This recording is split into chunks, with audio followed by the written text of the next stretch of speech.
बड़ी सोच और कल्पना। बहुत समय पहले की बात है। हीरालाल नाम का एक युवक गांव में रहता था।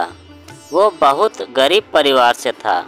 गरीबी की हालत यह थी कि उसके घर में 2 वक्त का खाना भी ठीक से नहीं बन पाता था। पिछले कई दिनों से हीरालाल गांव में काम की तलाश कर रहा था, लेकिन उसे कोई भी छोटा मोटा काम नहीं मिल पा रहा था। आखिरकार हीरालाल ने तय किया कि ऐसे नहीं चलने वाला।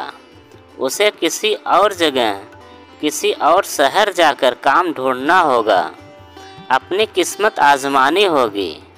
अगले ही दिन हीरालाल दूसरे शहर जाने के लिए निकल पड़ा और ट्रेन में बैठ गया। सफ़र काफ़ी लंबा था, इसलिए हीरालाल की माँ ने उसे खाने के लिए टिफ़िन में रोटियां बनाकर दी थी। सब्जी बनाने के लिए न घर में कोई सामान था, न ही जेब में पैसे थे, इसलिए उन्होंने सिर्फ उसे रोटियां ही दी थीं। ट्रेन आगे बढ़ती रही। दोपहर का समय हुआ, खाना खाने का वक्त आया। हीरालाल ने अपना टिफ़िन खोला और वह रोटियों को कुछ इस तरह से खाने लगा कि उसके आसपास के खड़े सभी लोग उसे देखने लगे। हीरालाल पहले रोटी का एक टुकड़ा तोड़ता, उसे खाली टिफ़िन में घुमाता और फिर उसे खा लेता था।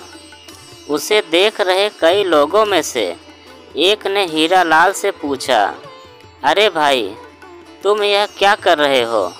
तुम्हारे पास सिर्फ रोटियां ही हैं, तो फिर तुम उन्हें खाली डिब्बे में क्यों घुमा रहे हो? तो इस पर हीरालाल ने कहा कि हाँ, मेरे टिफ़िन में सिर्फ रोटियां हैं, लेकिन इस रोटी के टुकड़े को खाली डिब्बे में घुमाते वक्त मैं यह सोचा करता हूँ कि इसमें अचार भी है। उसे देख रहे सभी लोग बड़े ध्यान से उसकी बातें सुन रहे थे। उनमें से एक ने उससे पूछा, क्या ऐसा करने से तुम्हें अचार का स्वाद आ रहा है? तो हीरालाल ने कहा, हाँ, इमेजिनेशन का यह पावर है कि हम जो सोचते हैं उसे अनुभव कर पाते हैं।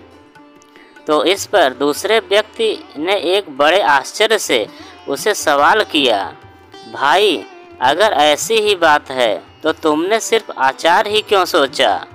तुम वह सारी सब्जियां भी तो सोच सकते थे जो 5 स्टार होटल में बड़ी महंगी मिलती हैं।